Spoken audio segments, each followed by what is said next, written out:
Hey everybody, welcome back to the channel. Today we're going to do another video on this John Deere 317. If you haven't seen the first video, I'll put a link up on the screen now. In that video I talked a little bit about the history of the 317, and then I wanted some specifics about this tractor, some of the problems it has, and my plans for it. Since that video I took care of a few more odds and ends. So what we're going to do today is we're going to fire it up, get out of the shed here, and give it a quick walk around.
Alright, so as you can see, it runs pretty well. Like I mentioned in the first video, it's actually starting to run better and better the more I run it. I mentioned in the first video that the tractor was surging a little bit at higher RPMs.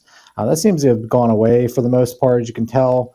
So I think, just the more I run it to get some more gas and stuff through the carburetor and help clean that carburetor out a little bit from sitting so long, it seems to be pretty good.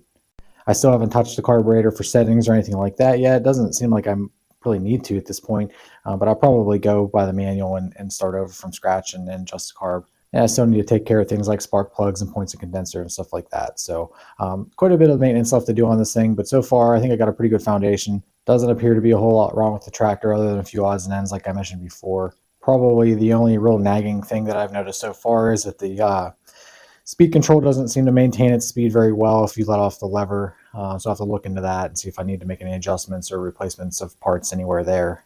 Aside from those things, I need to go over grease fittings, a couple gauge wells need replaced on the mower deck.